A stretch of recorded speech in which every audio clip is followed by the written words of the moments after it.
Greetings from London, England. This is Caleb Jones. And this is Alpha Male 2.0 freedom-focused lifestyle design for men. Location-independent income through your own location-independent business. Dating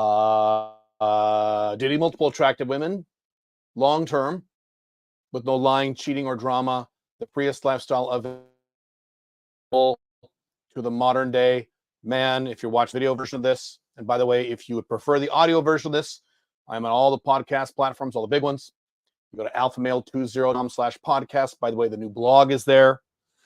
And if you see the video on this, you can see that my background is appropriately British. London calling to all the small towns. Okay, let me get off my British kick here for a minute. Hang on, I'm getting an error on my screen. Hang on, we're having streaming to Facebook. Is it possible to deliver to? Oh, looks like my Facebook stream may not work. Let me try to fix this really quick. If not, I'll just skip it. Save changes. Okay, there we go. Okay, looks like we're good. Now I'm in London, and so I'm in a normal hotel in London, which is for the same price you would get in other places, is shittier because London's expensive. So the internet is not that great. Oh, now I'm getting a little better signal. So we might get some drops here on the live stream, those of you who are live. If I go away, just take a deep breath and relax and be outcome independent, and I'll be back shortly. I arrived in London yesterday. And the after the $115 USD equivalent taxi ride from Heathrow to Kensington, where I'm staying, which is on the same side of town. They're both on the western side of London. I'm like, yep, I'm in London. Everything's super expensive for no reason. I'm in London. And then as soon as I get settled in my hotel room and I go down and walk around a little bit, within a few minutes, a woman comes up to me, doesn't come up to me. She's standing right there. I'm standing. Pardon me, excuse me. Do you have any spare change? I'm like, yep, I'm in London. It's like being in Portland. It's like being in the collapsing USA, collapsing UK. All these things, because I keep forgetting that, like, we don't have homeless people in Dubai. We don't have people begging for my assistance because we don't live in a collapsing society in Dubai. So I'm like, oh yeah, I forgot. This is how the West is now. And of course I said my usual answer. I said, so sorry. I have to be British. So sorry. So sorry. I only carry hundreds, love. That's an old Andrew Dice Clay thing. Someone asks you if you have any free change, spare change, you say, I only carry hundreds. I used to say I only carry credit cards, which is true. I don't carry cash. Now I say I only carry hundreds. Oh my God. How shit is the English cuisine? It's better or worse than dog ours. I'm sorry, and I love London. I'll talk about how much I love London in a second. Not to live here, to visit. The food here is a problem, yes. Should be very good for my diet. The food here is not great. I mean, the only way you get good food here is if you go to like a non-English, you go to like a Thai restaurant or something, which I haven't done. I haven't gone to like an Asian restaurant in London. I'm sure that I can find some good food there. But you get the standard food, yeah. It's not horrible. It's not horrible, but it's not good. I mean, you expect food, outside the United States to be good when you're an American, but no. Now, that all being said, I make fun of London. I love London. I love spending time in London. I love visiting London. When I was walking around last night, it's like 67 degrees Fahrenheit here in the middle of summer, which is great because I've been getting hot in Dubai. I just had a big smile on my face. I love visiting London. I could never live here. If I had to live here, I'd jump off a cliff. But spending time here, oh yeah, it's a great place. The cost of living here is a little stupid, but I don't have to pay taxes here, so that's fine. So I love London. London's great. I love spending a lot of time here. Just I wouldn't live here. I have the same opinion about London as I used to have of Los Angeles before Los Angeles collapsed. So before Los Angeles became the shithole dump that is now years ago. I had the same opinion about Los Angeles. I would visit Los Angeles when I lived in the United States, a few times a year, and to do business or have fun. It was a great place to visit. I said, I love visiting LA. This is not now. This is before LA collapsed. So back in those days, I loved going to LA, but I'm like, I could never live here. Could never, with these taxes, this cost of living, and fuck this. No, thank you. This dating market, no thanks at all. But so that's how I feel about London. Great place to visit. Great place to spend time. I could easily spend, I'm going to be here for about, about 2 weeks. Then I head up to Scotland for about 4 days, and then I'm off to the United States. And I could easily spend a month here and enjoy every minute of it. No problem. Couldn't live here. No, thank you. I'll live in Dubai and pay a little tax. Cheerio. Cheerios. It's so funny. If I could turn the camera, it'll fuck up my lighting. Here, how about this? Let's see if I can show you outside my hotel room. You see that? There we go. There's some British buildings for you. See that? Let's see. There you go. There you go. Blimey. It's 4 fucking stories tall. Everything's 4 stories. 4 stories tall in London. And I come into my hotel room, which is not a cheap hotel. I mean, I'm not at a beautiful, expensive 5-star hotel, but I'm in a decently nice hotel for London. And of course, I remember I always forget about how Europe is. Everything's tiny, and I'm big. So I go into the elevator, which is the lift, and the lift is like the size of like a little closet. I'm like this in the lift, and the lift is going up so slowly, it feels like I'm not moving at all.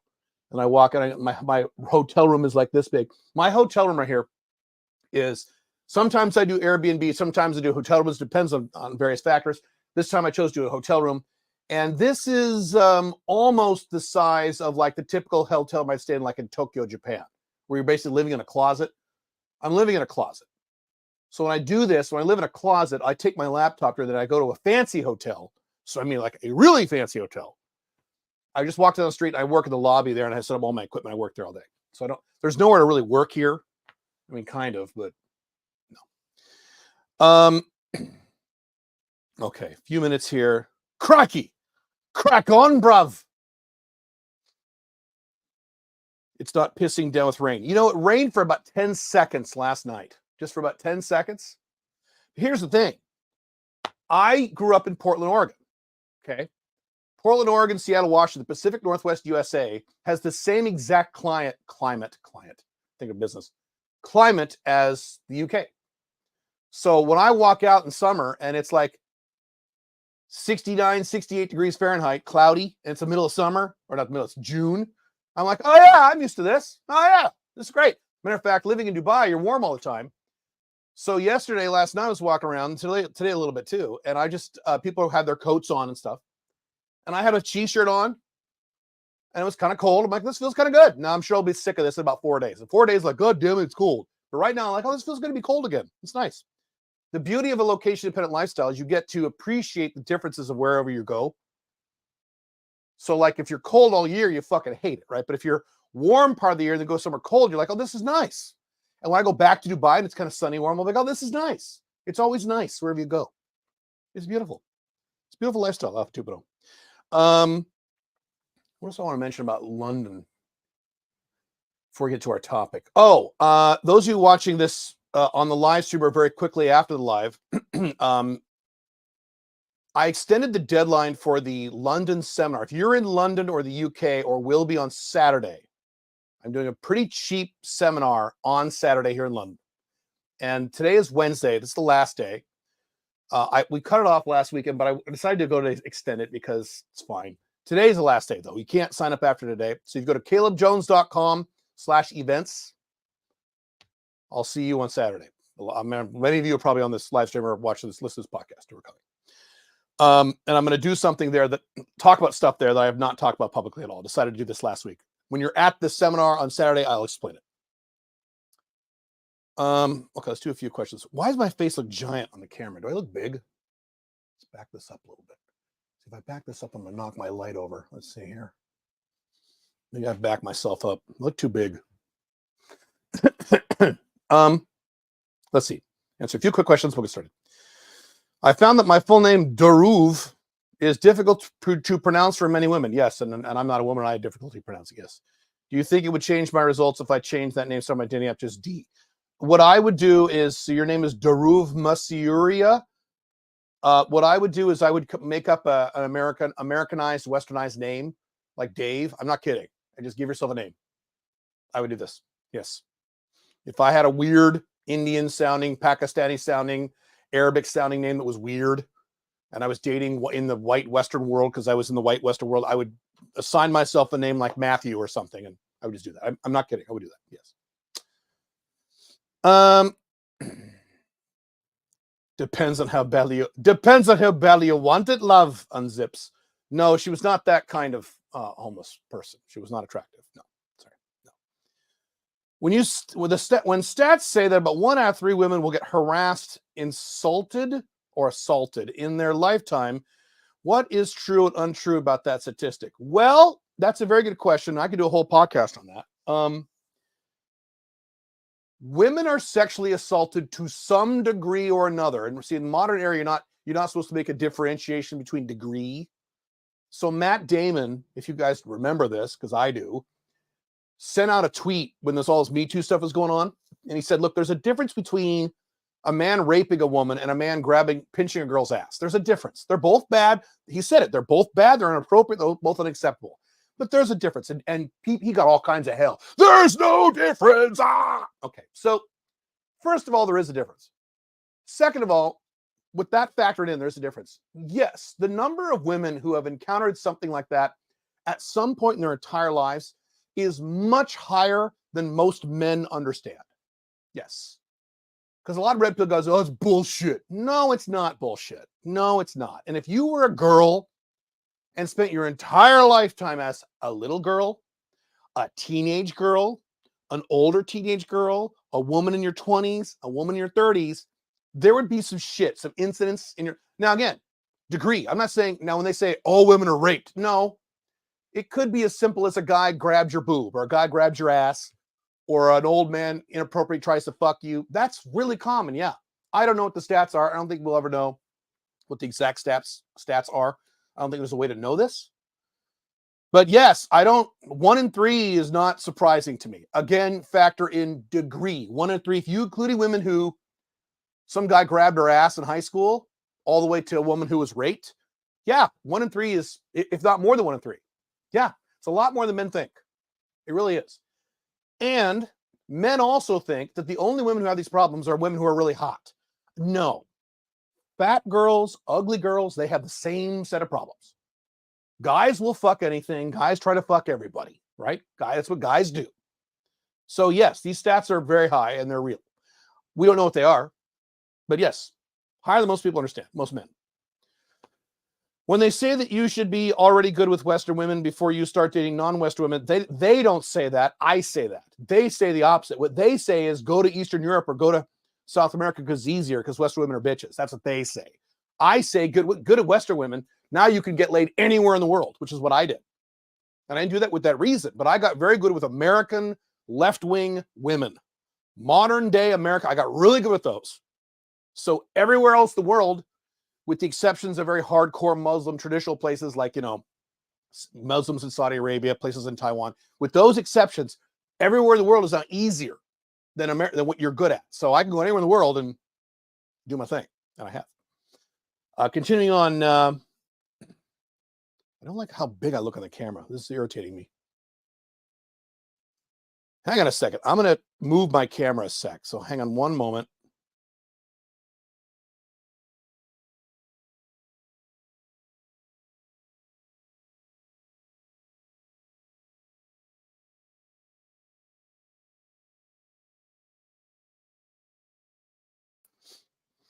Okay, what the fuck? Now I'm off center. All right, hang on. Listen to the podcast. I apologize. It's a little better, I guess. Okay, a little better. Hang on, let me take a drink, and I'll finish that up. Sorry. I'm saying sorry like a British person. So sorry, so sorry. Oh, I got to tell you something about how I talk now because I've been in Dubai too long. When they say blah, blah, blah, blah, blah, blah, What is considered good experience with women rather than just bad, okay, or average? Can you get laid? That's my answer to that question. Can you get laid? Can you be in America or UK or Germany or Australia or Canada, get a bunch of dates or several dates and have sex with at least a few of them? That means you're good. That's it. You can't get laid, you're not good. Here's something really funny. I just realized this. Someone explained this to me last week or pointed this out to me. I've been in Dubai going on 4 years now. And when you move to a new country, you start speaking like they speak in that country. Now, Dubai doesn't have an accent because there's so many different accents. So it's not like if I was living in Australia, I'd be talking like an Australian right now, which I can't really tell. If I lived in London for the past 3 years, I'd be talking like this, all right? Okay, I don't talk like that. So, but here, what I do now is when I state numbers. So, for example, 1,997. So in Dubai, we don't say 1,197. The reason is, A, it takes too long, and B, it's not clear enough because there's a lot of people who's in Dubai. Most people in Dubai are not from Dubai, so they speak English as a second language. So if you look at a person in Dubai, even in many cases a Westerner, and English is their second language, you say $1,997 or 97 dirham, they might look at you like 1,000. They don't quite understand it. So what you say in Dubai is we say 1997, or more specifically 1997. So if it's 2004, we say 2004 or 2004. Okay. So I was talking to someone. That's the other thing. When there's two numbers in a row, if it's 42664, we say 42664. It's more efficient and it's more clear. You can't screw it up. It's actually pretty good. So the other week I was talking to someone and I said we're talking about a number. I said it's 1997. And she looks at me, she's an FB. She looks at me and she goes, "You mean 1,197? You talk like you live in Dubai." I said, "Well, you're right. Holy shit. I do talk like that now. And I do live in Dubai, so there you go." So I officially am a Dubaian or Dubaier. I don't know what you call us. But now I talk like I'm in Dubai. The only thing I don't say yet is my friend. My friend. My friend is like a prefix to a lot of statements in Dubai. Usually in my opinion, it denotes some mild annoyance when you say my friend. I don't say that. But I'm a beauty photographer. Very often I meet very young aspiring models for coffee. However, some of them I would like to date them. How can I do that? Do not date women in your job unless you don't care if there's a real problem and you lose your job. Now, if you're completely self-employed, you have a decision to make. I wouldn't do it. I wouldn't do it. You think these women have never been hit on by a photographer? That's all they do. Every male photographer hits on all their girls. So I'd always advise don't have sex with women you work with. That's been my rule since day one. Back when I was in my 20s, I had this rule. And I've always stuck with that rule. Don't do it. All right. Let me talk about our topic really quick. I actually have a few topics, but I'm going to try to stick with our basic topic today. And that is a topic that I've discussed on my blog. Matter of fact, I just posted a blog article about this a few weeks ago, but I wanted to give you more specifics on this. And that is that what most people think, what most men think, is when I talk about the things required to be an alpha male 2.0, which is set up your own location independent business, which is a very, very narrow niche, coaching, consulting, or a service. That's what we talk about in 90-Day Business Builder, 90dayca.com. Then dating at least two, not one and not zero, two women. You're having sex on a semi-regular basis with at least two women. One is incel, and that'll make you miserable long-term. Sorry. Zero is incel, and that'll make you miserable long-term. One is monogamy, and you'll enjoy that for a while until you want to fuck someone else, and then you're going to have a problem. So you need two or more. And as I said many times, any guy on earth can have one MLTR and one FB. Very doable model. You don't have to be a maniac like me or like some of you. You don't have to do that. So in setting up all these models, you go, well, that's a lot of work. I'll just be a beta. I'll just be a beta. I'll just be normal. I mean, it sucks, but I'll just be a beta. I've said this many times before, and I'll be very specific about this. It is more work to be a beta male than it is to be an alpha male, even a 1.0. Now, being an alpha male 1.0 is a lot of work too. Andrew Tate works really hard. I don't mean in his work. I mean in his emotional life too. That guy's working really fucking hard, which is a lot of reasons why a lot of alpha male 1.0s, when they hit their mid 30s, sometimes early 40s, they just crash because they've been just blowing their brains out emotionally for decades. They just can't do it anymore.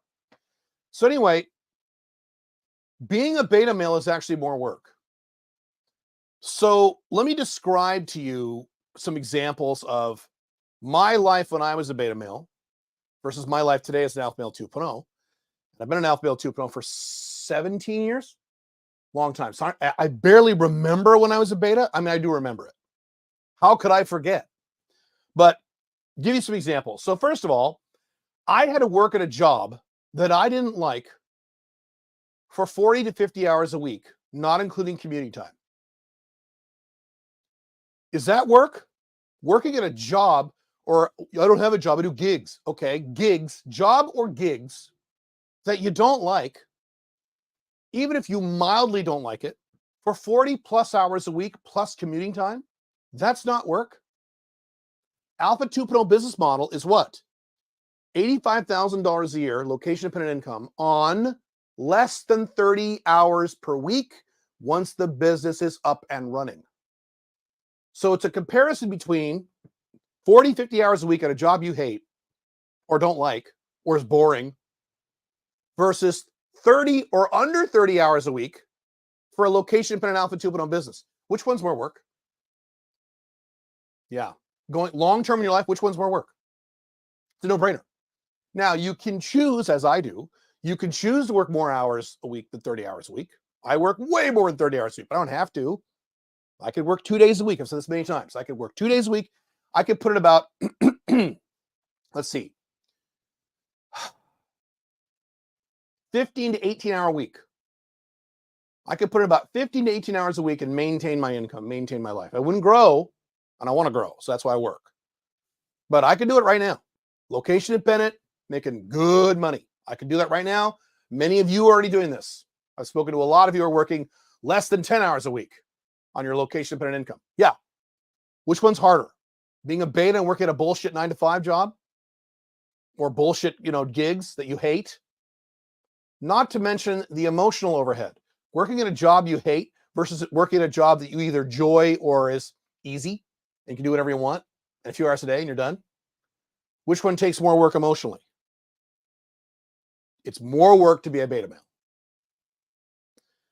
Next one. And this is more of an emotional thing, but this counts as work.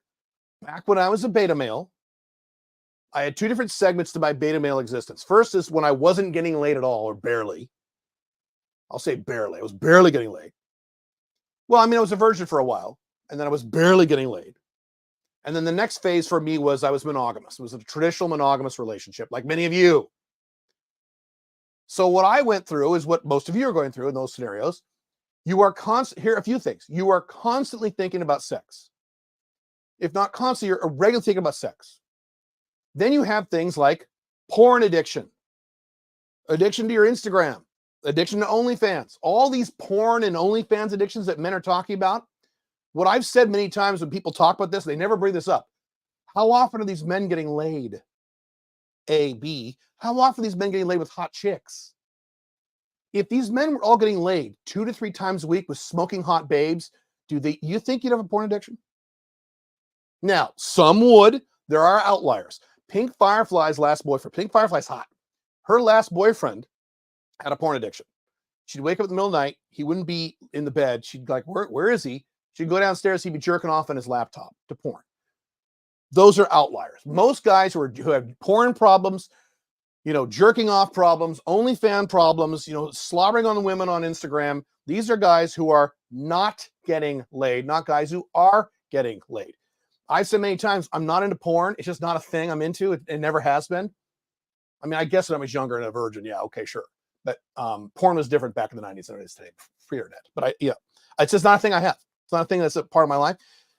Not because I'm cool, not because I'm using like willpower and trying to do monk mode and no fap. No. You know why? I get laid a lot. And when I get laid, they're the hottest women on earth, literally. So I don't need it. As a matter of fact, I'll take a quick tangent here, talk about porn. I watched some porn a few weeks ago on Pornhub just to check it out. And I've been on Pornhub and forever because I don't watch porn, or I rarely watch porn.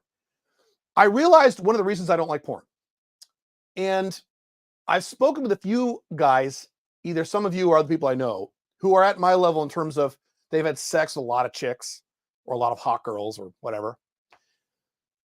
One of the reasons I don't like porn is because I have actually been in these scenarios that these things portray, like, oh, stepdaughter, and not stepdaughter, but like mother-daughter and babysitter and at work. And I've done those things in real life. And so, or things like it, or some things better than it. And so I've been in these scenarios, and it's like, this is bullshit.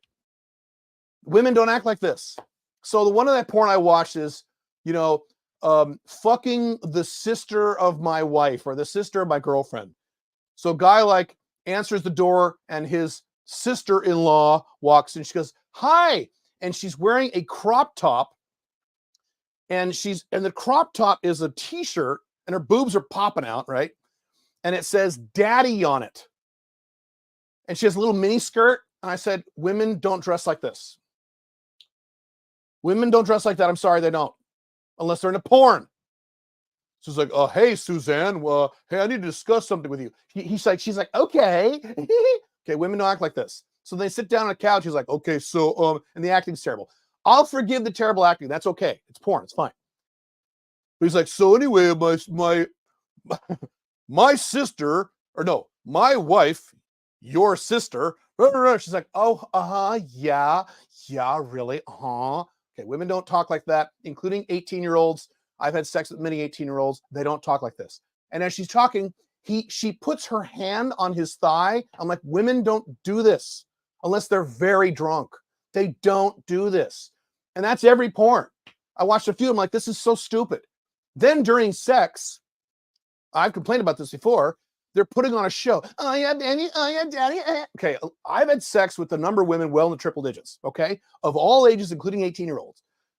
Less than 2 to 3% of women act like that during sex. Those of you who haven't had a lot of sex, let me give you some reality. Women don't act like that unless you tell them to, and I don't. They don't act like this. Now, there's 1, 2, 3% that do that, and there's a percentage of those who are doing it because they think you like it. It's not real. It's not coming out of them. There is a percentage that do act like that, and it's real, but it's a very tiny percentage. Women are pretty quiet during sex. They make noise. I'm not saying they're silent. I said, as compared to a porn, my point is that everything you see in a porn is bullshit. And I know this because I've been in these scenarios, so it's hard for me to get into this. So that's yet another reason I don't like porn. And again, a lot of you have been with a lot of women. You know exactly what I'm talking about. You relate to this. Like, this is stupid. Women don't act like this. When a guy tries to fuck a girl and she's like, okay, let's go, baby. She whips off her. That's usually not how it works. I mean, it's so stupid. Anyway. No, I have not had sex with my stepdaughter. I have misspoke. Never done that. I don't have a stepdaughter. Pink Firefly does not have children. What else? Oh, here's a big one. When you're a beta male, and I've talked about this, let me rewind and talk about what I have talked about and then how this relates to this. And many of you can relate to this, many of you have experienced this. Many of you are experiencing this right now and you don't realize you're experiencing this. When you were in a long-term monogamous live-in relationship with a woman, okay? Doesn't matter if you're legally married or not, that's not relevant. You're in a monogamous relationship with a wife or girlfriend you're living with for many years. You forget how attractive you are to other women because you're only fucking her and she's complaining all the time. And when you have to have sex with her, she's like, oh, I'm too tired. I have a headache. How about next Friday? Or like, oh my God, we just had sex last Wednesday. Oh my God. So 100% of your sexual world is this one woman who isn't very attracted to you, who's super resistant to your approaches, right? So you start to think, I'm ugly. Women wouldn't fuck me. Good thing I'm with this shrew because she's the only one who will fuck me. Then when you get divorced and you cry for 6 months or a year, depends on the guy, she breaks up with you, she dumps you, get divorced, what have you, and you're depressed and you're suicidal, you're like, I want her back, and you're big beta pussy. When you finally get the balls, and it takes a long fucking time for betas, but when you finally get the balls to go out and meet other women you might stumble a bit, and then you have an experience where a woman who is cute fucks you very quickly, and you're like, whoa, what the hell? Or experiences like I had when I started dating way after my divorce in 2007, after being married monogamous for 9 years. Some smoking hot girl you think is really pretty, like wants to make out with you on the first date. She's super, this is not sugar date, this is normal dating. And you're like, whoa, I am attractive to women, huh? Now, I've talked about this before. Many of you have been divorced, have gone through this. Many of you are currently monogamous to some monogamous shrew or scared to break up with her because you think no one will fuck you, and you're wrong. And that's my point. When you are a beta, you carry this weight around you that I'm unattractive, no one likes me, no girl will ever fuck me. And now if you're an incel, you really have this. No girl will fuck me because I'm an incel. I don't look like Andrew Tate. I don't have a six-pack like Andrew Tate. I don't drive a Bugatti. I can't smoke cigars. I'm not rich. So I guess I'm fucked. I'll have to jerk off porn because no one, okay, you have that. When you're monogamous, it's just this woman is the only one who will have sex with me. So I better cling to her. This is a weight on your shoulders. This is emotional work. I don't have this problem. I can't even relate to that problem. The last time I had that problem was almost 20 years ago. So I don't even, hard for me to imagine what that would be like.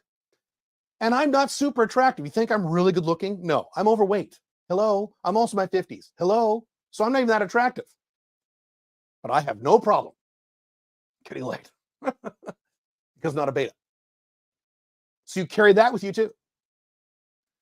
When you make the conversion from beta male to especially to alpha male 2.0, it is a weight off your shoulders. It's not you think, or a lot of you think, at least maybe subconsciously, it's more weight on your shoulders. No, it's weight off your shoulders. I have so much less weight, emotional baggage on my shoulders now than I ever had when I was a beta male. Night and day, not just financially in terms of my schedule, but with women's stuff too. I don't concern myself with this. I don't worry about it. I don't think about it. It's just, I'm good. And now I can focus on self-actualizing, which is what you should be focusing on, becoming the best version of you can be.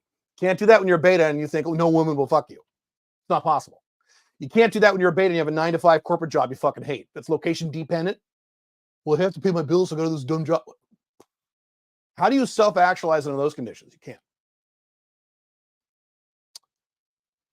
Next one. Hang on a second. Next one is drama. I teach a no or minimal drama lifestyle with women. When you're in a traditional relationship and you're a beta male, you have no drama. Drama is a regular part of your life.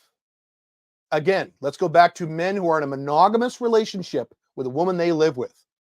And let's say it's past 6 months or a year. When you first move in together, it's all fun and exciting. And then the NRE weighs off. The NRE wears off. And now you're arguing and she's bitching and moaning. You're like, what the fuck? Why did you do that? Like, well, I didn't fucking do it. Okay, that's a regular part of your life. Drama is work. That's why I hate it. I have said many times, when I work, I want my work to be in my work. When I quote, go home, it doesn't work that way with me because I work wherever I am. But when I quote, go home, and I'm done working for the day, and I want to relax and spend time with whoever I'm with. If that's my OLTR wife, Pink Firefly, if that's an MLTR for her, if that's it, well, it doesn't matter who it is, okay? I want to not work. I want to be happy and enjoy myself. Most of you betas, you work at a job that bothers you all fucking day. Oh, that's great. Then you go home, quote unquote. That doesn't mean you live with somebody. Maybe you're dating someone, doesn't matter. You quote, go home. You spend time with whomever woman is in your life, and you got to do more work because she complains about this and complains about that and complains about this. You want to have sex. She says no. You complain about that. You're working constantly. I don't work constantly. This is how I'm able to put in like 8, 9, 10, 11-hour days and have plenty of energy because I don't work unless I'm working. Beta males are working all the fucking time. Now, Caleb, I'm not dating, but I'm an incel. I don't have any sex. Okay. Then what you're doing is you're going on the internet and your work is porn, OnlyFans, slobbering over chicks on Instagram, fantasizing someday about banging some girl and, oh, wouldn't it be cool if, and blah, blah, blah, and this will never happen. And I agree that, and I've said this before, that in terms of workload, long-term monogamous men actually have more work than incels. I've said this. At least the incel has some level of freedom because he doesn't have a wife or girlfriend screaming at him all the time. That's true, but that doesn't mean you're not working harder than me. You're not. It's more work to be a beta. Give an example, and you may not relate to this. Some of you will, most of you won't. I would say maybe 95% are not going to relate to what I'm about to say. This is why I don't talk about these kind of things. I was talking to someone, a business friend of mine, younger guy than me, single guy, and I gotta mask this as best I can. He was talking about he went to an event, okay, and he didn't have a good time. He was upset that he went to this event. It was in another country, and he was kind of like, "Oh, this sucks." And he was talking about it was kind of a waste of time. He goes, "You know what though? There's one good thing about this." He goes, "When I was there, I saw the most beautiful girl I have ever seen in my entire life. I couldn't believe it, so that was worth it." Now, this guy's a friend of mine. I love him. That's one of the most beta male things you could possibly say. And I forgot that that's how normal men are. I don't have these thoughts. I have never looked at a woman, and I live in Dubai, most beautiful in the world. I've never looked at a woman and go, "Oh my God, this is the most beautiful woman. Oh my God." I am not entranced by women's beauty anymore. You know why? Because I've been there, done that a lot of times, hundreds of times. So I don't have this like, "Oh my God, she's so on." I don't have this. It's just not part of my being. And I remember having that like 25 plus years ago, like, "Oh yeah, I remember having those kind of thoughts." And this is a good looking guy who makes good money. And he's still beta in that mentally. "She's so hot. I was the most beautiful in my entire life." And yeah. Now, again, probably can't relate to that. But when you get to Alpha 2.0 and you're having sex with several attractive women, you will. You'll understand, oh, okay. You just don't have to worry about it anymore. You don't. I see one of my FBs. I have a whole group of UK FBs. I'm seeing one of them tomorrow. I'm seeing one, I don't know about Friday, but I'm definitely seeing one tomorrow. You should see, I'd love to show you pictures. You should see what this woman looks like. Okay. But that's just an example. You get my point. Next one. Loss. As a beta male, you run into things in your business life, such as your financial life, such as getting fired, getting laid off, shit like that. I can't be fired or laid off, so I never have to worry about this. I have lots of brothers and sisters. I have two sisters. They're both married, so I have two brothers-in-law. One of my brothers-in-law is a really nice guy, and he works for Intel. He's worked for Intel like for 30 years. He's a company man. He's a true blue, old school, like a guy in the 50s. He worked for his whole life for one company. He's been able to somehow pull this off. He's a mid-level manager, makes, I don't know. He probably makes 200,000 a year, somewhere in there, or 220,000 as a salary. So he's paying 50% of that in tax. God, kill me. So anyway,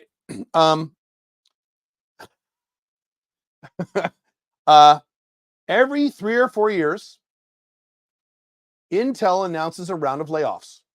So every 3 or 4 years, like clockwork, his whole life he's been through this, he has a panic attack. He freaks the fuck out. He's like, "Oh my God, I could get laid off."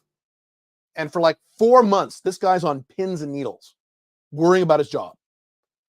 And then he'll like survive that round of layoffs, and then he'll be fine. "Oh, thank God. Oh, fuck, okay." He'll be fine about 2, and then 2 years later, it'll happen again. They send out an email. "Okay, we're sorry, guys, we got to lay everyone off. We're making assessments as who we're gonna have to lay off." And they're like, "Oh my God, this guy gets ulcers. He has all kinds of health problems because he freaks out about his job." And I've talked about this over my other stuff, Unchained CEO. When you have a high-paying corporate 9-to-5 job, I worked with a lot of people like this in the banking industry when I was an employee back in my 20s. We have a high-paying 9-to-5 job, and you're at the same company for quite a while, which is not the norm these days, but sometimes it still happens. My microphone looks funny. This is my wireless microphone. That's why it hangs down my t-shirt. Let's pull this up a little bit. A little better. There we go. It's cutting off the top of my head. I don't give a fuck. So anyway, when you're in that scenario, you get this thought in your head that I couldn't make this money at any other job. The only reason I'm making this money is because I've been in this job for so long and I have all this bullshit seniority. So if I got fired and I had to go get my same job or a similar job at a new company, I'd make like 40% less money. So now not only do you hate your job, you cling to your job. And every time there's any word about layoffs or they threaten you, you better fucking do this, you'll get fired. You're like, oh shit, okay. That's work. I don't have any of this. Literally. I don't have any of this. And I'm Alpha 2.0, which means I have diversified income streams. Caleb, what if they make dating stuff illegal to talk about on the internet? Okay, that would suck. I'd be fine. I have other income streams that have nothing to do with dating, as you know. Okay, I've talked about this when I talk about Alpha 2.0 business models. I am more secure than any of you who have a job. And I've said many times, the modern era, in the 2020s of the collapsing Western world, you have more long-term security as a self-employed individual than you do having a job. That's the first time in history that's been true. Historically, that was the other way around. If you were in the 1950s, 60s, 70s, it was more secure to have a job. Today, no, not since the 90s. 90s changed all that. Sorry. So you have that loss. And then if you do get fired or laid off, boy, I know a lot of people have that problem. Your life goes into a tailspin. You freak out. Can't pay your mortgage anymore. Oh my God. You freak the fuck out. You run around and send a bunch of resumes and it's a nightmare. And I've seen some people go through this. I don't ever go through this, including when the economy crashes. I have been through 3 major recessions and I'm fine. Now let's switch it to women. And this is a whole topic in and of itself. I discuss in great detail in my books and my blogs and on the podcasts. You're monogamous, including real monogamous or de facto monogamous. De facto monogamy means that you're dating one woman. You're having sex with one girl or one woman. Girl, woman, whatever you want to call it. Some people are offended when I say girl. Fuck you. 18 or over. Doesn't matter. You're having sex with one girl and you're not monogamous. You haven't made any promises, but you're only fucking her. And she knows. She can feel it, even if you haven't said it. That's de facto monogamy. You're only having sex with one girl, and then she dumps you, or worse, she doesn't dump you. She threatens you. You better start doing this, or I'm going to dump you. Oh, shit, okay. You have oneitis. Monogamy creates oneitis. It's one of the huge problems of monogamy. So now, guess who's in charge of your life? You're not in charge of your life, and I don't care how alpha you are, and alpha male 1.0s do this. Alpha male 1.0s do this when they get monogamous. They get oneitis, and all of a sudden she stamps her little foot like a little drill sergeant. And the guy goes, oh, shit, okay, well, or now if he's an alpha 1.0, he goes, well, fucking fine. Well, fine, God damn it. Okay. If he's a beta, so, okay, I'm sorry. Oh, I'm sorry. I'm sorry. Loss. Fear of loss. I don't have this problem. What have I said about Pink Firefly? I love her to death. I love Pink Firefly more than I've ever loved a woman. I'm connected with her on a spiritual level, and I mean this.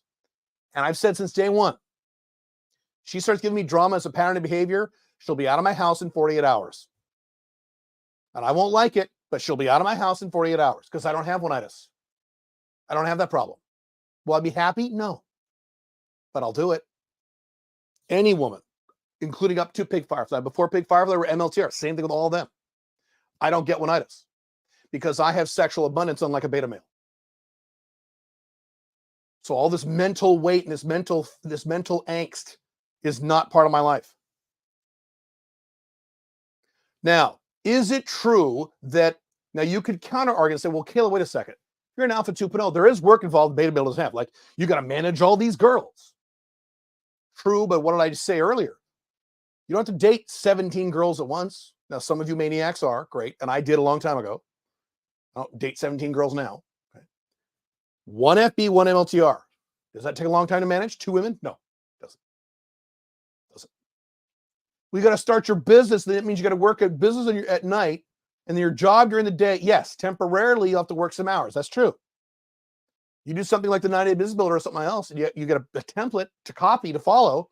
You can be out of your job in a few months. We've had people in our coaching programs, 90-day business builder included, but some other ones, like the Focus program, 500K Accelerator, out of their jobs in 5, 6, 7 months. Quit their jobs. So you work a little harder for 4, 5, 6 months, and then your work is down lower for the rest of your life. Still less work. The Alpha 2.0 only puts in the extra work if he chooses to. So if you want to date more than 2 girls, that's a choice you're making. Go ahead. If you want to date 3 MLTRs and 4 FBs, I think that's too much in my opinion, but some guys want to do that. Great, go do that. You're making a decision to do that. You don't have to, though. You do too. You're fine. If you're like me, you already make a, 6 or 7 figure income and you want to make even more money and you don't want to work your 10, 20, 30 hours a week. You want to work 60 hours a week, get the big cash. Great, do that. That's what I'm doing. But that's a choice. I don't have to do that. You, as a beta male, you have to work those 40 hours a week at your fucking bullshit 9-to-5 corporate job. You don't have a choice. You don't have options when you're a beta. And I haven't even mentioned or brought up, because I've mentioned it so many other times in other contexts, the challenges you're going to have going into the future. AI taking over and the collapse of the Western world, both of which are going to happen in your lifetime. If you're a beta, you're fucked. You're an alpha, your odds, alpha 2.0, your odds are pretty good. 100%? No, but they're way better than your beta. Way better. Way better. Even at 1.0, your odds are better, less bad than if you're a beta. Andrew Tate is probably going to be okay when or if AI takes over and then when the Western world collapses. So will I. But you won't if you're a beta. You're fucked. Now, if you say you don't care, then I guess do whatever you want. Being a beta male is more work. Being an alpha male 2.0 is less work than being a beta. Period, across the board, in every area of your life. So don't think, oh, this is so much work, I don't want to do, I'll just be a beta just because I'm lazy, so I'll be a beta. If you're lazy, you should be an alpha male 2.0. There are lazy alpha male 2.0s. Talk to a guy, let's see, in February, works 2 hours a day, makes 6-figure income, lazy as fuck, sits around and lays around all day. He just farts around all day. Lives in Asia, just fucks around. No mission, just fucks around all day. Farts around, doesn't do anything. Doesn't want to, because he's lazy. Great. He's location dependent, he's not monogamous, so he's okay. And he's making more than $85,000 a year, which is the Alpha 2.0 minimum. Great, do that. Do that. You want to be lazy, go be lazy. I don't think you should. I think he shouldn't be doing this. I told him that. But it's his decision. He has the option. You don't. You have to work your ass off and be stressed out all the time because you're a beta. We're doing on time.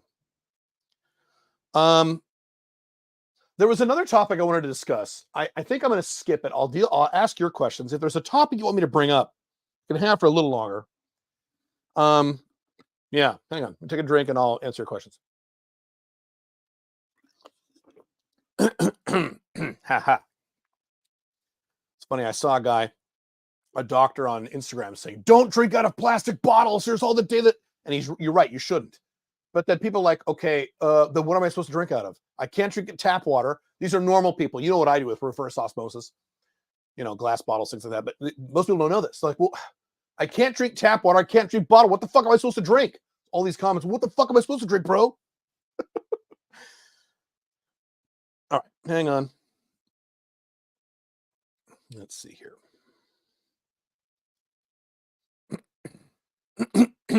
How deep is the shade of yellow of UK women from cheese to the sun?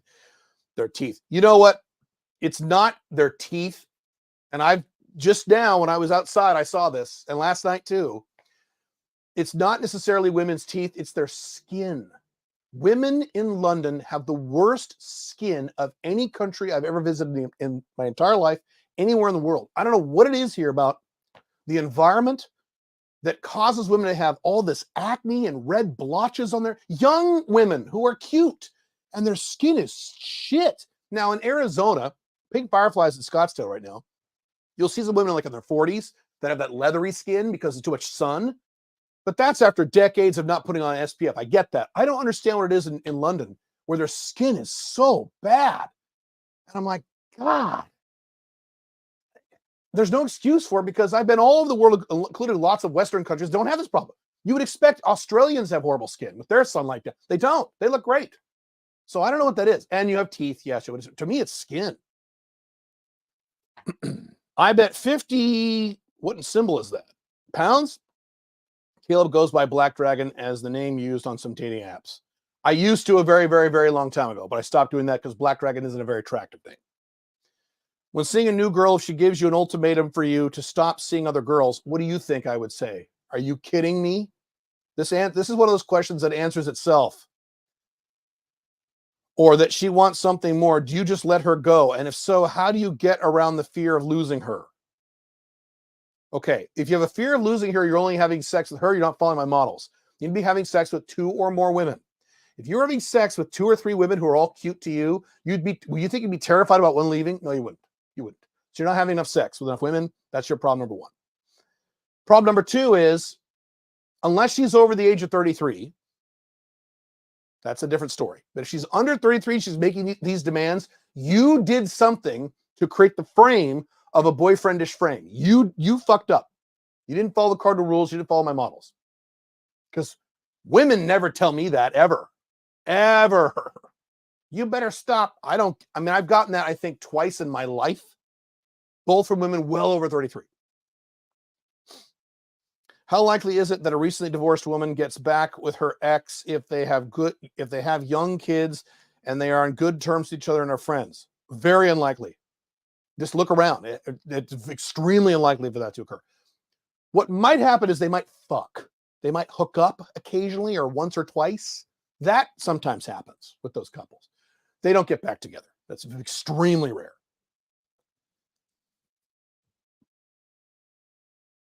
Are you going to get some British pussy? Yes, a lot. I have a whole harem of women here in the UK, and I am very excited to see them. Yes. Something about that. Should I say this? Let me think a minute before I say this. Yeah, if I end up not doing this, I won't. It is possible that next week or the week after, I may bring on some of my UKFBs onto this channel. I've floated the idea to two of them, and they were positive about it.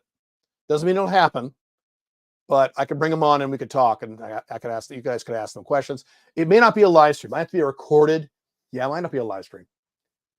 Yeah, I can't do it live. I'll do a recorded video. If I get them to do this, and they're hot, so it'll make me look good. Odds of this actually occurring are probably 60%. Because there are one or two girls who don't mind being public figures about this. Yeah, so we'll find out in about a week or two.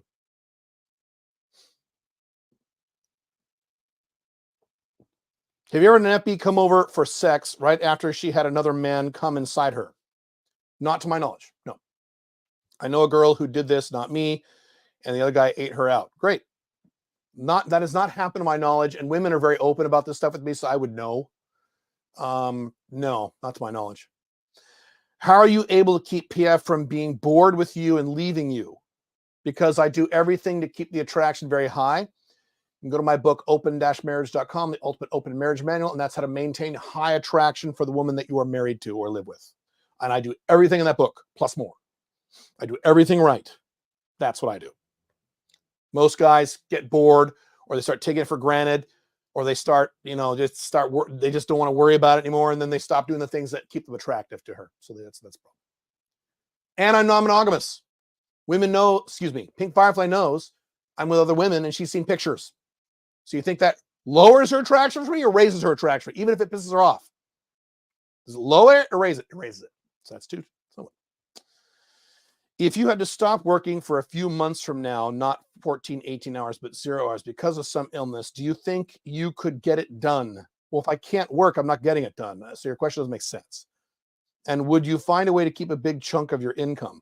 Are you asking if I couldn't work for several months, would I be in big trouble financially? Is that what you're asking? I don't quite understand your question. I would not be in big trouble financially, but I would be very angry at me. I'd be very upset, because there's a lot of growth I want in the next 5 to 6 months. That wouldn't happen. So I'd be very angry. I'd be really disappointed. But I'd be okay financially, if that's what you're asking. Yeah. I like porn. I usually just look at it for a few times a week. That means that's not just. There's no just if you look at it a few times a week. That's not just. That means you're looking at it regularly. But it does provide something different from real sex. Right. And I am no expert on this. I think porn is okay in moderation. I think it's fine. I wouldn't know. But there's something to be said for when guys like Jordan Peterson, who I agree with on some things that disagree with other things, say, your brain was never designed to see hundreds of perfect tens every week on a screen. Your brain was not designed to input that information. It wasn't. So there's something to be said for that.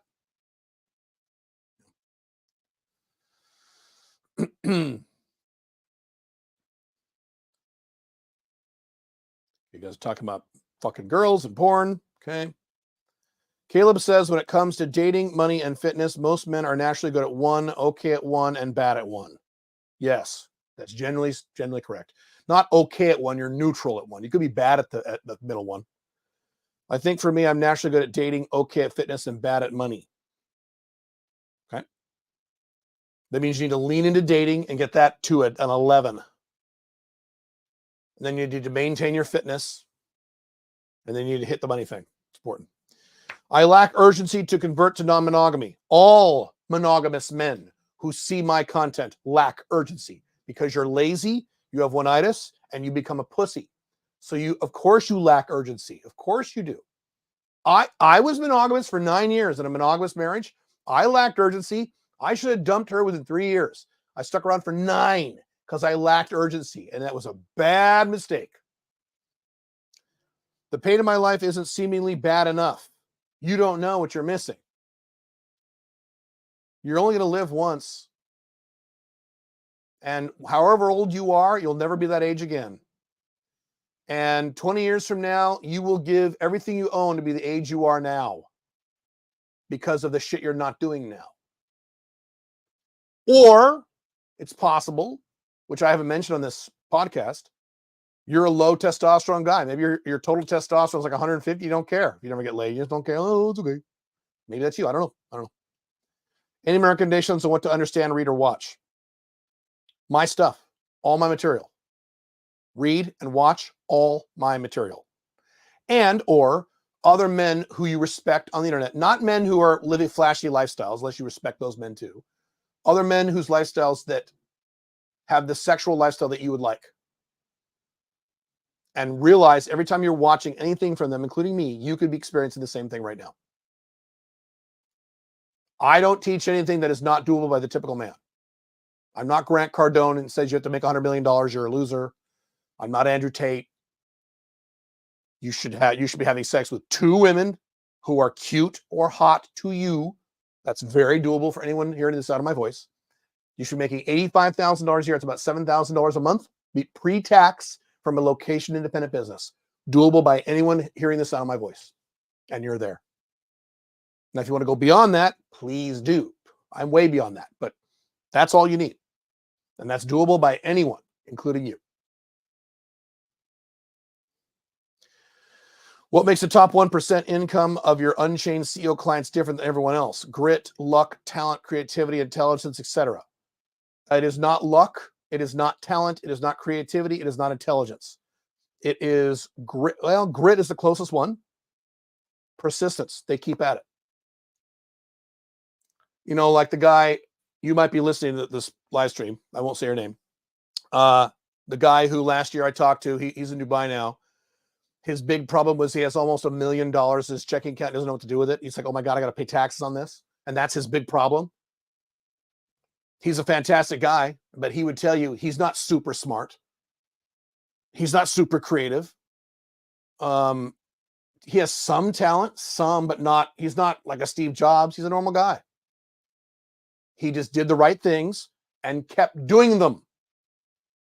The guy I talked about last year, one of my students, I don't like that word student, but that's what he was. He came to one of my first live events back in 2012. I was doing Black Dragon stuff.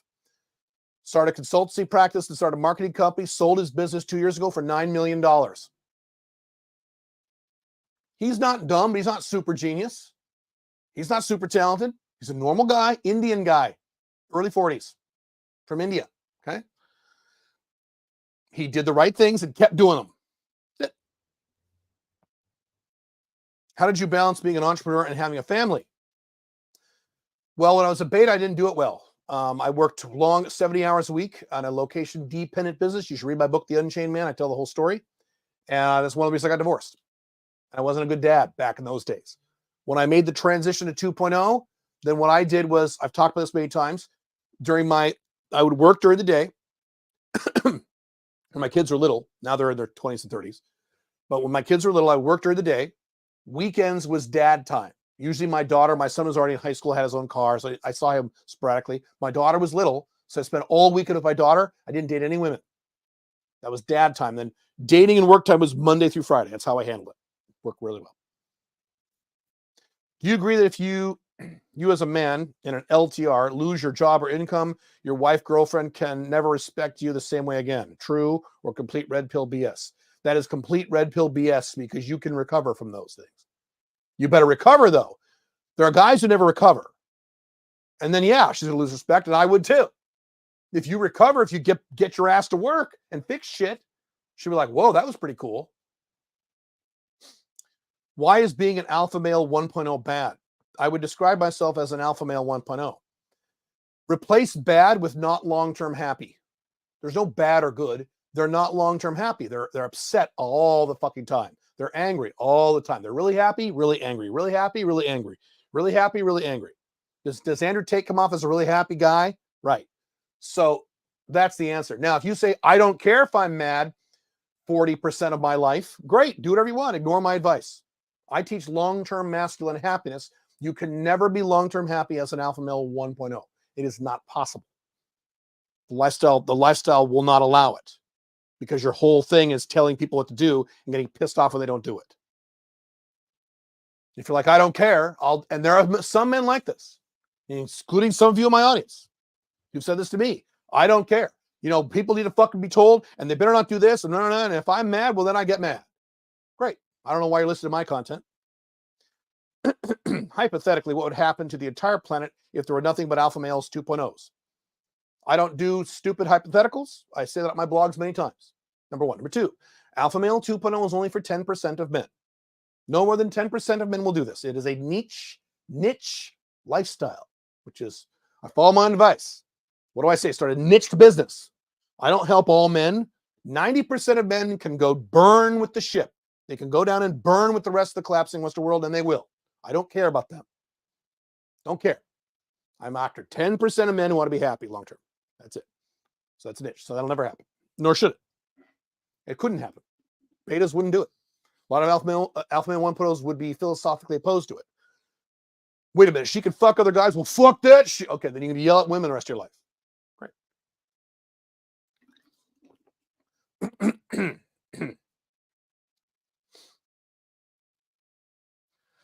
Secret method studios for me. The drive to be non-monogamous come. Oh, you're talking to the other guy. Okay. Got it. It's a lot of work up front because to become alpha 2.0, but I think it's worth it in the process right now. You don't have to think it's worth it. It is worth it. You will work less the rest of your life once these models are in place. That's it.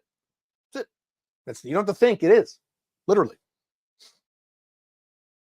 These models are amateurs and they contact me. Oh, you're the guy who wants to fuck the models. Okay. But we don't use them for client work. I help them create their photo book and get materials in my dating Instagram. How can I go about dating them? You ask them to meet up. We should go get coffee sometime and just talk and just follow the model. That's it. Do you get Pink Firefly a monthly allowance? Yes, but I can't talk about that.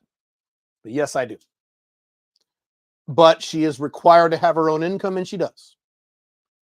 Every woman who is serious in my life, that was Pink Firefly, before Pink Fire was my MLTRs. If you're a serious relationship, FB is a different story. If you're a serious relationship in my life, this is just my opinion. This is not Alpha 2.0. This is Caleb's opinion.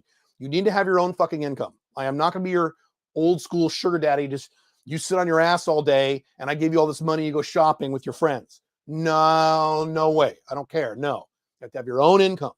So she is required to have her own income, and she does. But yes, she benefits financially from being with me because I make so much more money than her. I don't care. That would be interesting to see the FBs. It would be very interesting. We'll see if we can do it. Does your location-dependent business model work for someone who wants to stay anonymous? Yes, without having any online presence. Yes, and many guys have. You do not need to be your picture, your name. It helps if you do. You don't have to.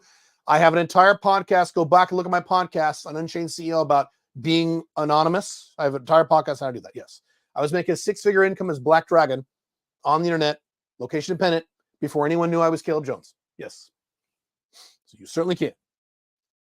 In my opinion, you should be outcome independent. You shouldn't give a fuck, but you don't have to. Correct. Yeah, it's so interesting that women get simultaneously attracted and pissed off when they know you're with other women. Correct. Men, I have an entire article about that in my blog, one of the most important articles I've ever read, about attraction and the outward display of happiness are two different things with a woman. She can be complaining and pissed off and super attracted. If you say, okay, I'm sorry, I won't fuck any girls except you, she goes, oh, good. And she seems happy. And the guy goes, okay, good. I did something good. She seems happy. She seems outwardly happy, but her attraction has just dropped by 50%. And now you've set the date of when she's going to dump you. So men are really bad at interpreting anger or happiness signals from women in terms of their own attraction. Which Latin American countries have the lowest ASD? All of them except maybe Argentina. All of them. I mean, you can't rank. It'd be a 1 or 2% difference. All of them. Yeah, from Guatemala on down, minus maybe Argentina. That's it. I'm 32. Girlfriend is 28.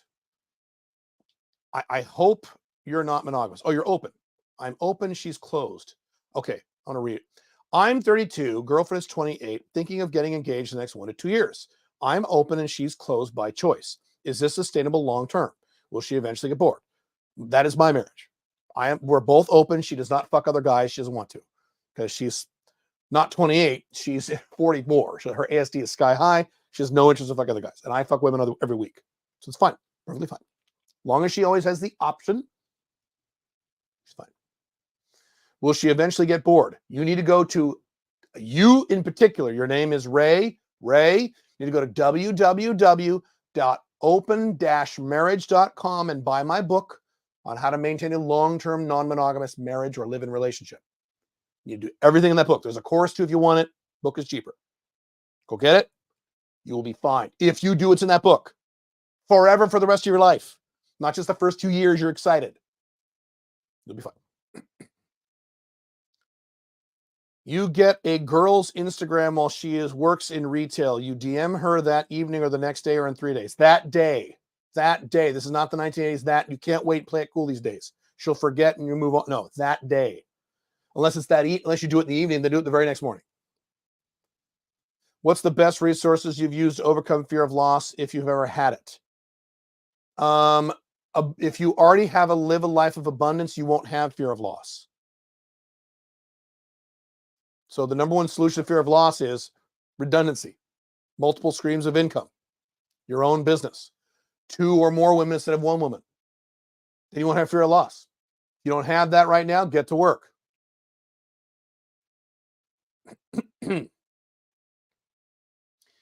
I have a fantasy of owning a house where I let 3 FB sugar babies live there. Don't do it. For free or low rent and visit there for just like a week or 2 at a time. Oh, that's different. Okay, if I understand you correctly, and maybe you're not saying this because I don't quite understand. You're gonna own a house. You're not gonna live there. You're gonna let 3 women live there rent free and pay their rent, and they're all FBs or sugar babies, and you go over there and fuck all 3 of them every once in a while. Yeah, that would work. You're gonna have some turnover as the women age out. You have to replace with new ones. That'd work. Don't live there. If you don't live there, it might work. Yeah. I love being pissed off. It raises my testosterone. I assume you're being silly because you're in all caps. Go on TRT, then you have high testosterone league without being pissed off. My testosterone is the equivalent of an 18-year-old athlete, and I'm not pissed off because I have TRT. Woo! A girl ghosted me for a few years, and she reappeared. Oh, I'll tell you something about that going on right now. My ego says F her and never talk to her again. Your ego is dumb. Do you think this is a proper approach? No, not if she's hot. If she's a total bitch, then no, don't. If she's ugly, then don't. If she's cute and not a bitch, go for it. Why would you not? I know you say women leave, but I don't want to forgive her. You are being outcome dependent. You shouldn't care what your philosophies say about this. Now, do whatever you want. I wouldn't care. Now, when I go back to Portland, or America, I should say, because I'm going to be in Phoenix, Arizona, and Portland, Oregon in about 3 weeks. There is a woman there who is 26 years old, who I have never had sex with, who I met when she was 16, 10 years ago. Didn't touch her, She is not legal. Still didn't touch her for many years. And, once every few years, we contact each other a little bit, okay? She contacted me out of the blue like last year. And I said, hey, I'm going to be in Portland, on June, July. You want to hang out? She's like, I don't know. And then she's like, yeah. So I would say my odds of success are about 70% that I will be hooking up with someone who's 26, who I've known for 10 years, haven't had sex with. Contact me out of the blue. This stuff happens sometimes. Now, if I said, well, she's mean because 8 years ago when she was 18, she didn't say yes to me. That'd be stupid, right? This person is extremely attractive. Extremely. And my type, too. A very specific type. We'll see. I could be wrong. 70%, maybe 60%. Well, I'll let you know if it works. I often feel guilty to leave my family behind in the West. They are guilt-ripping me all the time. I have an entire video over the Unchained CEO channel about what about my family. Go watch that video. You need and watch it more than once. So if PF has her own income, then why do you give her a monthly allowance? Because I make a lot of money. I make a lot of money and I love her and I make a lot of money. That's why. Or is that usually for keeping OLTers happy and compliant long-term? There's an element of that too, but that's not why I do it. I don't need to do it. But yeah, there's an element to that. If they're getting some financial support, is a Western woman going to put up with your ass if she's your OLTR girlfriend or wife and you never give her a penny ever? Just think that through for a minute. Probably not. Probably not. And you're banging other chicks. And she knows you're making shitloads of money, in my case. Now, again, that's not why I do it. But yes, there is a benefit there too. Yes, correct. In your estimation, which will collapse first, UK or USA? UK. UK will go for USA. USA has a number of safeguards that will buffer them a little bit that UK doesn't have. So UK is going to go, unfortunately. It's very sad. Also, what are the biggest differences you notice between the Latinas in the USA versus in the respective countries? None. None. The only difference is Latina women who are born and raised in the US versus Latina women who are born and raised in the Latin world and moved to the US. So it's all about the same. With the OnlyFans generation as current 20s age guys into 40s, as current 20s guys age into 40s, guys are 20s age into 30s, not 40s. Do you think the 20-year from now, 40, 50-year-old women will have low ASD to growing up an OnlyFans generation? I don't know. It's a good question. They won't have low ASD, but they could have lower ASD, yes. Women in their 40s have extremely high ASD no matter what. So women in their 40s, 20 years from now, will still have high ASD. But yes, it could be lower than women who are in their 40s now. That's entirely possible, yes. What year did you start taking TRT? And did you take HCG with it? Go on my blog, Alpha Male 2.0, alphamale20.com/blog. Click on the article archive and you can go read exactly when I started, exactly what I did. I want to say it was, what year did I start? About 10 years ago, 10-ish, 8, 9, 10 years ago, something like that. Yes, I was always taking HCG, including now. I take ganadorelin right now. So I always take HCG or ganadorelin. Always, yes, correct. I always get dumped for betas. Is this my fault? Partially. Women will listen to you for beta males. That's the norm for when you're an alpha male 2.0. That's the norm, unless she's an OLTR. So MLTRs and some FBs will always dump you eventually for betas, but they will come back. I have a 94% return rate. For every woman I've had sex with twice or more, they always come back. Sometimes they're back in 6 weeks. Sometimes they're back in 2 years. They always come back. So it doesn't matter. Because beta male, A, monogamy doesn't work, and B, women are attracted to betas. They're just going after the thing that she's not getting from you now, which is boyfriend status. But that wears off really quick. When a new girl met in daily life, try to type your questions correctly, folks. When a new girl you approached met daily life asks you for your number, After a few minutes talk, do you also get hers? Yes, of course. Or do you let her do the follow-up call text statistically, which has less? Okay. Always get her number. Yes. And I'm not a day game guy. I don't teach day game. Always get her number. Yes. Yes. Yes. Yes. Are you taking peptides? I was, but it was too much of a hassle. I'm just going to do human growth hormone soon. I was doing what's the anti-aging peptide that is the precursor to HGH? What was I taking? I forget. I'm not anymore. No. I know how important longevity is to you. I'm worried about my testicular atrophy on TRT. Well, peptides aren't going to help that much. You need to take HCG or the new one, which is called, I always forget the name. When I go to the United States, I'm going to go on the new thing that is better than the HCG. They'll actually regrow your balls. And I'm not doing that for that reason. I don't care about my balls. It's because it's a pill instead of an injection. I forget the name. It starts with an E. It's awesome. When I go back to the USA and I pick all the stuff up, I'll do a podcast explaining it. Don't need to worry about that. Kaylee, if you just wanted to bang women, would you go to Brazil or to Colombia? Either one. That's a question. What kind of woman do you like? Colombia or darker skin, bigger titties. Lighter skin, smaller titties is Brazil, both with big asses. So both are great.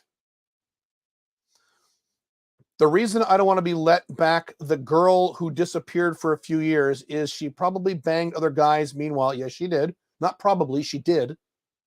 It makes me feel cucked and weak to take her back. You are outcome dependent. You shouldn't care. And you are watching too much red pill content. Take the next 30 days and don't watch any red pill content at all. And I don't count myself as red pill toward this, but you can stop watching my content for 30 days too if you want. You're watching way too much red pill. You've been brainwashed by the red pill. How do you categorize a man who is working hard to be alpha, but on some areas he is not there yet? An aspiring alpha 2.0. That's what I call them. I heard women categorize almost instantly. No, women don't categorize. Whoever you heard that from is stupid or you're making it up. Women are not men. They don't categorize.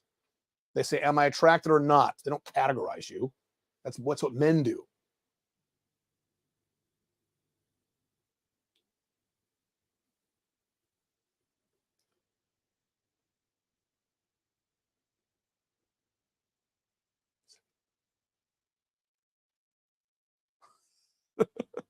You know what's funny is that I was doing right before I left Dubai, I had to do some marketing videos for my YouTube ads.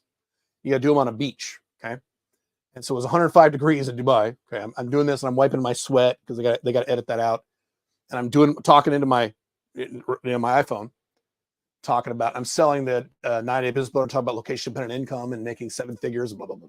Okay, and so a bunch of people walk by and I'm just doing my thing. I don't care. And when I take breaks, 3 different people come up to young men like, so what do you do? So you made an app? So what is your company? So what do you do? And so what'll happen sometimes is in a hotel is that someone will stand outside my door and listen to what I'm talking about. Let's see here.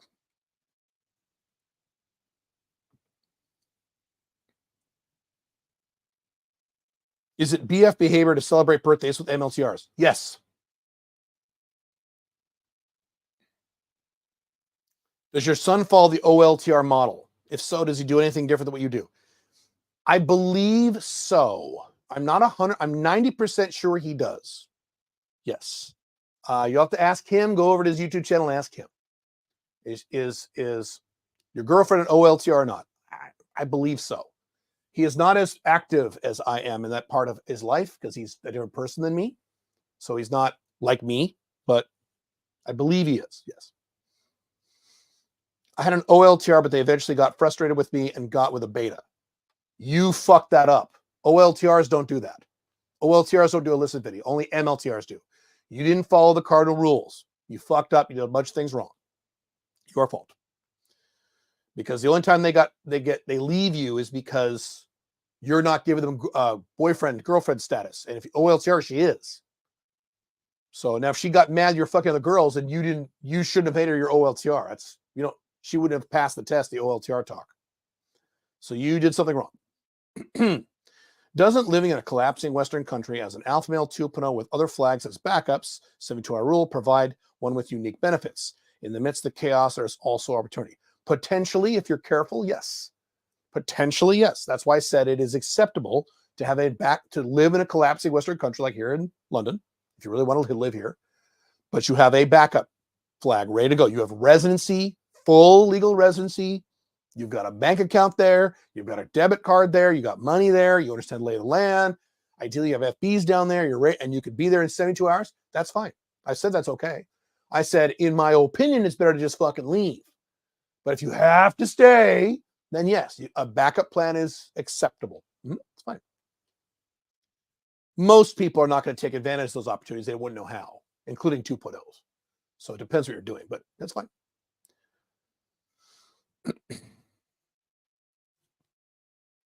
See, I got sex with a woman fast a couple days ago. As soon as she asked if I only just wanted casual sex, was she over 33? Maybe not. I honestly answered yes, and she ghosted me. That's not the correct answer. Well, that is the correct answer. You can't lie. You can't lie. Should I be more discreet next time? She was pretty young. You did something to set. This is the standard player problem. Your frame is too playerish. Very common with younger guys. And when I say younger, that means under 35. I have a feeling you're under the age of 35 and you have much more of a player vibe. Women almost never ask me. So you just want sex? If she's asking that question, you're setting off ASD. You're setting off player signals. So you're making her nervous. So that's your fault. Unless she's over 33. If she's young and she said that, you are setting off a bunch of player vibes. Dial back the player, add in about 15% provider. Ideal model is 85-15. 85% player, 15% beta male provider. Talk about this in my blogs a lot. 85-15. You're like 100% player. That's the problem. And you're Cuban? Can't tell if you're Cuban or not. So if you're Hispanic, then yeah. I'm not saying Hispanics are all players, but you know how that works if you're Hispanic, right? That's the player is the standard model. So, which is good for Hispanic guys. You're cooler than white guys. Black guys and Hispanic guys are both cooler than white guys. You gotta watch that player stuff. I heard you say that you do not feel Andrew Tate is guilty of what he has been accused of. That's my wild guess based on what little I've looked at it. Yes. Could you explain why TLDR style? No. Based on what I've seen, see, I don't even remember now. I'd have to go through the specific charges. I don't think he's literally sex trafficking women. Now, I think he is guilty of all kinds of stupid shit he's done in his personal life because he's an alpha male 1.0 and they have lots of drama and explosions and problems. He was very stupid for moving women into his house in a sex-based business. That is the worst idea on earth. And that's why he got in trouble. I would never have done such a thing, which is why I've never had the problems he has. But in terms of the specific crimes, I don't think he did it, although I could be wrong. He could have done some of them. What I said was on the podcast 2 days ago was it doesn't matter if he didn't do it. He fucked up. I screwed up. I met someone in a different country, but now she won't stop texting me. Why is that screwed up? That sounds great. Thanks to the advice on the girl. However, I don't think I'll take her back because it makes me feel absolutely humiliated. You have a lot to work on. You got a lot of outcome independence work. I'm not going to finish your question. You got a lot of outcome independence to work on. You have a lot of getting shit out of your head. You're pissed off about something you should not be pissed off about. Been reading your old blog posts. Love what you've done with it. So much value. Cool. Yeah, I could charge $10,000 for that information. Yep. I think the peptide you're talking about is enclominophen. No, it's not. That's not it. It's some letters and numbers. LV. No, I was taking it for about 6 months. Pink Firefly was taking it too. I forget the name. If you say it, I'll remember it, but it's not that. No. Yes, I'm Cuban. All right. So if you're Hispanic, double what I just said. You're going to lean in, especially if you're Cuban. That's kind of that's a stereotype. You're going to lean in the direction of player guy. Hey, don't do that. If you just want one night stands, you can be as player as you want. If you want long-term women, you got to dial back the player. Not all the way, just somewhat. And you'll be good. What made your FB in Portland contact you out of the blue? Attraction. How did you stay relevant in her life? I didn't. Sometimes this happens. Now, this is not the norm. This is a rare exception to the rule. This does not happen. But when you put in lots of numbers of women over the past 17 years of life, like I have, you get to statistical outliers. And sometimes women just, you won't hear from women for 3-4 years, and they'll just say, hey, how's it going? I was surprised when I saw her. I'm like, oh, click. Well, hello there. Hello there, sweetheart. How did you stay relevant in your life? Were you reaching out to her every now and then for 10 years? No, I mean, a little bit. Sometimes she'd reach out to me. Sometimes I'd reach out to her, but it wasn't a regular thing because this wasn't a listen fitty because I never had sex with her. So it wasn't, so I would years go by before I wouldn't even think about her. I never expected to hear from her ever again. This particular one, I never expected to hear from her ever again because that was a long time ago. And yeah, she was 16 when I met her. And I knew it. She was lying about her age, and I knew it. I'm like, you're not 19. So I didn't touch. American. So, and that was about 10 years ago exactly. So she must be about 26 now. Yeah. I'll have to ask her if I see her. She wants to hang out. We'll see. And maybe we'll hang out and nothing will happen. Maybe. She had a live-in boyfriend for a while, had a kid. She's a single mom. Okay. She had that. So that's another reason I didn't hear from her for a while. So yeah, sometimes this happens. Now, again, I'm going to say this again. This is not typical. Don't think that some girl you liked 10 years ago is going to hit you up. It's not going to happen unless you've been with, hundreds and hundreds of dates like I have. Then yes, you'll have one or two. So this is for me. So it's an outlier, right?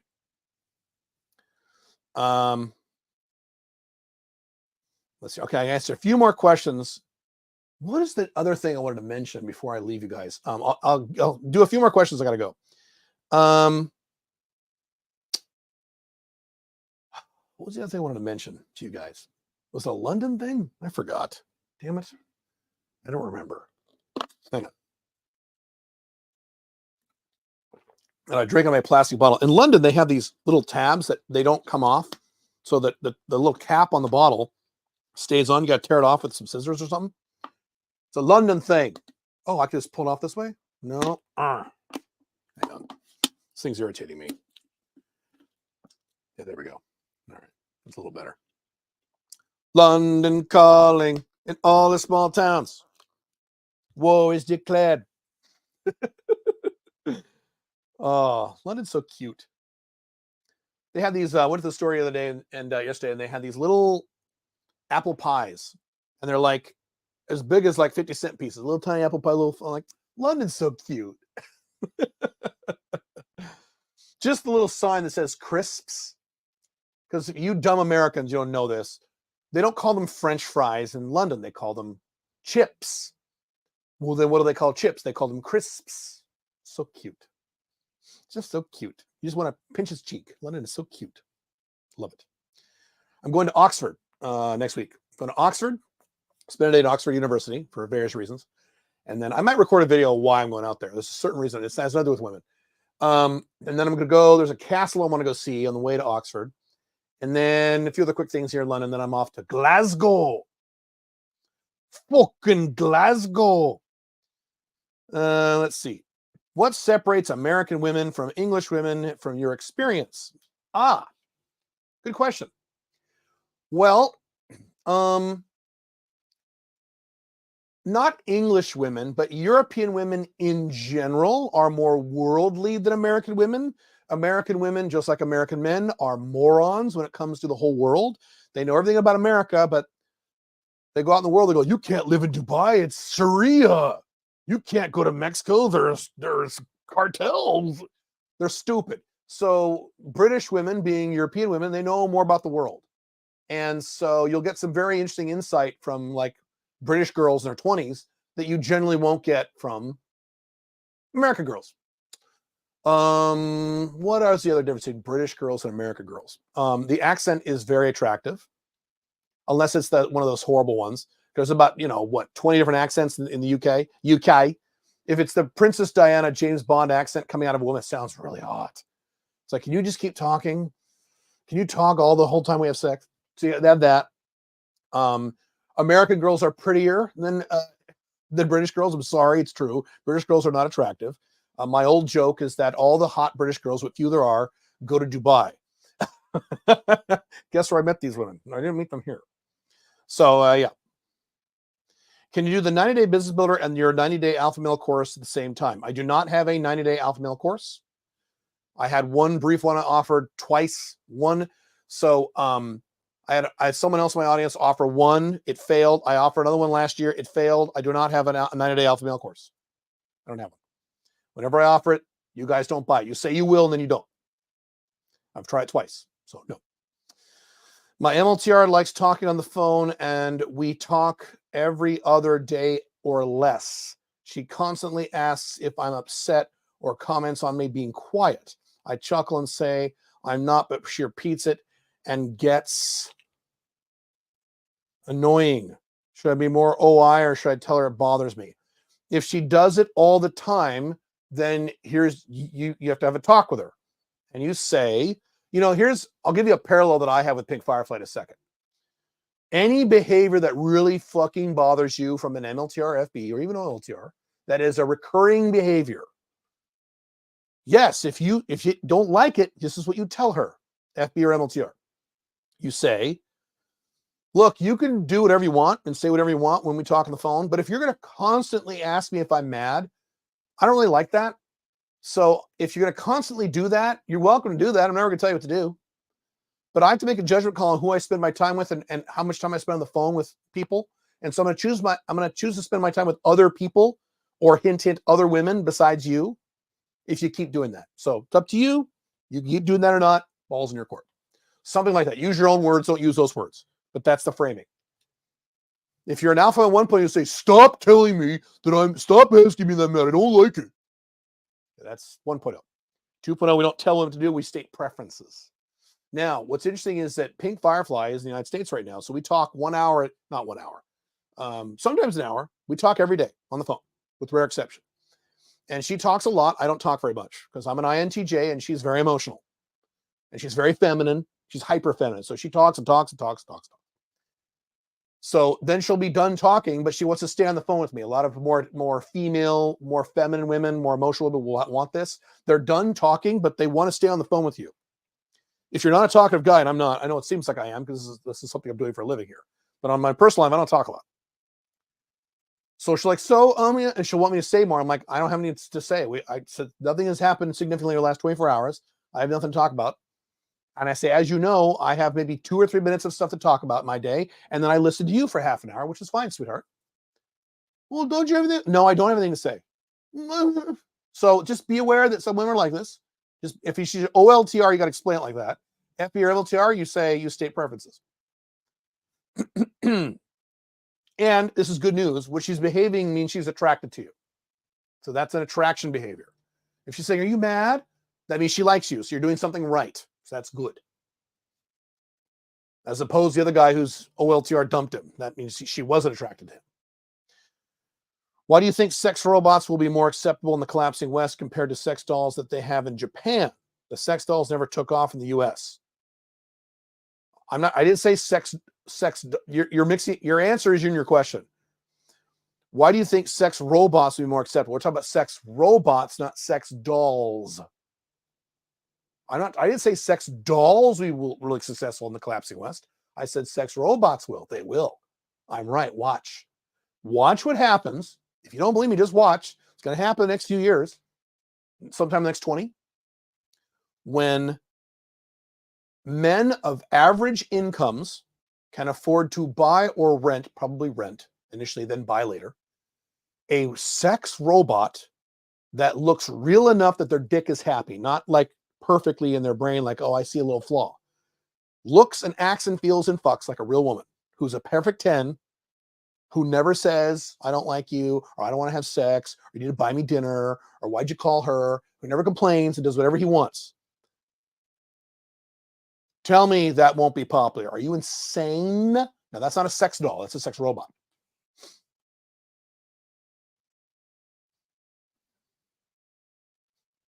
Caleb, you are great. That is all I have to say. Cool.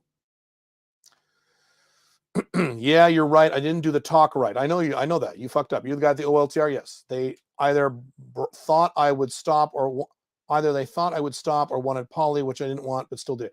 Yeah, you did it wrong. What are some of the opportunities in collapsing countries to be for the alpha male 2.0s? I would rather not answer that question because I don't want to lead people down that path because the vast majority of people won't know how to do it or won't take advantage of it. I would rather you get the fuck out of collapsing West, not stay and figure out how to make it work. Only a small percentage of men will be able to pull that off. No, Caleb, I bought it. You bought what? I don't have a 90-day alpha male 2.0 course. Then you're misstating something. Not have started the course yet. Can it be possible to do both at the same time? Just take it. I think you might be referring to the Convert to Alpha Male 2.0 in 30 days. It's not a 90-day course. Yes, you could do, if that's what you're talking about, I don't know. You're not mentioning it correctly. Yes, you could do that one at the same time as BizBill. Yes, you could. The legal money separation aspect of the Alpha 2.0 marriage. Yes. Can you retroactively create that postnup if you miss the prenup? No, because postnups are not enforceable. Now, interestingly, they are enforceable here in the UK, but in most countries, they're not enforceable. So no, you already fucked up. What you have to do is legally divorce her and then don't remarry her or remarry her with a real prenup. Well, I don't want to do that. Okay, then cross your fingers and hope you never get divorced, lose half your money. Or do you just have to do the non-mono aspect without a prenup? If you're going to legally marry a woman, you need to have an enforceable prenuptial agreement under my models. And if you can't get one where you live, and odds are you can't, because in most areas of the collapsing Western world, the Western world is a left-wing world, which is pro-woman. So the vast majority of places, you can't get a prenup, an enforceable prenup now. You can't get an enforceable prenup in the UK. You can't in California. You can't in Australia. You can't in most states. You can't in Canada. You can't. There are some weird states in the United States you still can. So if you live in one of those states, you get an enforceable prenup, then you must do it. If you're legally married. If you don't want to get legally married, then you must get an enforceable cohabitation agreement. If you can't relive, move, or don't live with a woman. Do you approach new women or just use online? I don't approach any new women these days. I don't do it at all. I have a massive number of women in multiple countries. I'm good. When I used to approach women, I would do strictly online dating or referral game. Referral game is my version of something I invented where you have sex with women's friends or family members with their assistants. I do a lot of that. No, I'm not a day game guy, and I'm certainly not a night game guy. I'm too old. I'm in my 50s. I'm not going to go to a club. I did day game very briefly for about 15 years ago, and it was fine, but online dating was much easier for me. So I'm an online dating guy. Interestingly, I was on that topic. I was on Seeking Arrangement a few months ago, for a very specific reason. I wasn't looking for new women. I don't need new women. It was a very specific reason I was on there. And I noticed that you can't, this is really weird. Those of you Seeking Arrangement, it's a sugar daddy app. You cannot search based on women's hair color anymore. What? Because I would usually search on blonde women because I like Barbies.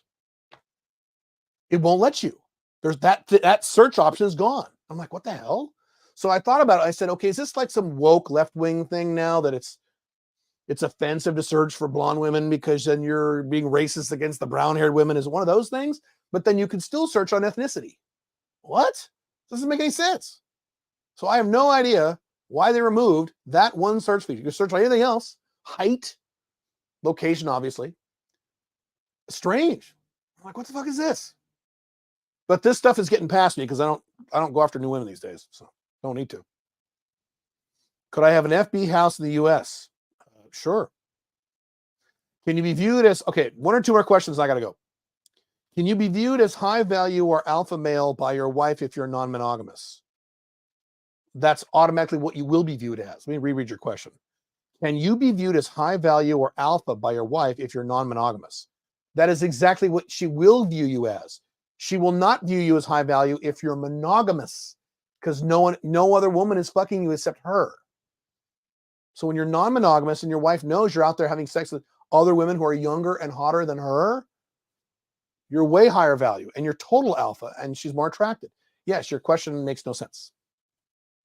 Is seeking arrangement available in pretty much all countries around the world? It is available, but in smaller cities and in lower end countries, there'll be no one on there. So like, you do seeking arrangement in Armenia, you're not going to get anything.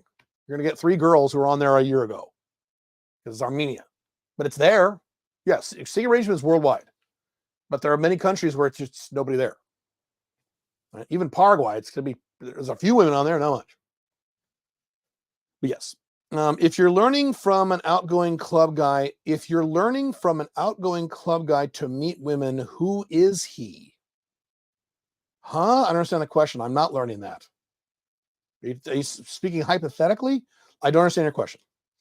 I want to try seeking sometime. I wonder how sugar dating would feel, if I strongly prefer normal dating or not.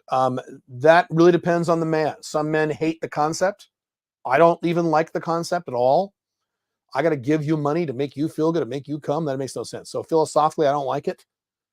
But when you're busy, when you make a 7-figure income, you're at 3 companies, you travel a lot, and it's more time efficient. Some men love it, and there are some men who love it too much. There are some men who get addicted to it. I have a relative. I don't think he has this problem anymore, but he did for a long time. He was addicted to it. He couldn't stop. He'd go hook up with some 20-year-old. He's in his 40s. And bang her for a few weeks, and then go get a new one, and then hook up with a new one, and then bang her, and then go get a new one. And he couldn't stop. He couldn't get off. He was addicted to it. There are men who have that problem because it's too easy. As long as you're not, totally disgusting. As long as you whip out a few $100 every time you have sex, you want to do that. A lot of high-income beta males get addicted to it. It's not good. A lot of married high-income beta males get addicted to this. So, as always, just like with porn, moderation. Do a little bit of it. Don't go crazy with it. If you don't want to do it at all, please don't. Stick with normal dating. That's fine. It is only for a certain type of guy.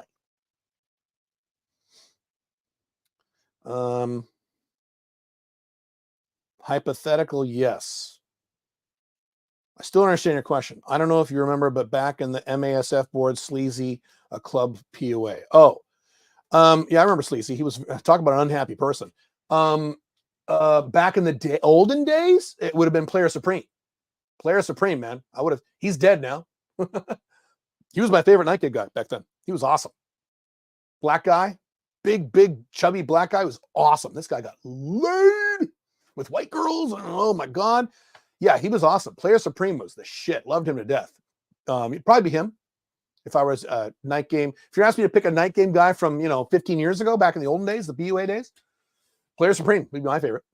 There's a bunch of them. I mean, mystery and style would have been fine. More logical based, mystery. What mystery taught worked. I don't relate to his personality at all. Mystery, still don't. Neil Strauss is, a big beta, but he was a successful PUA, so I don't relate to the personality. But yeah, that's fine. Okay. PS was the man. Chatted with him a lot. Oh, really? Cool. I did a little bit. I did a bit. I mean, I chatted with all those guys. Yeah, Player Supreme was awesome. He was so. You know what? He actually. It's still on YouTube. You can find, if you look up Player Supreme how to dance. He had a video on teaching white dorky guys like me how to dance at a club. It was really good.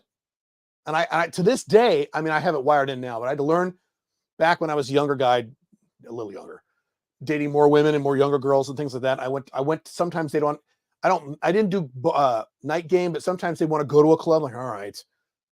So you have to learn how to dance a little bit, especially when you're a white guy and you're just like, okay, yeah.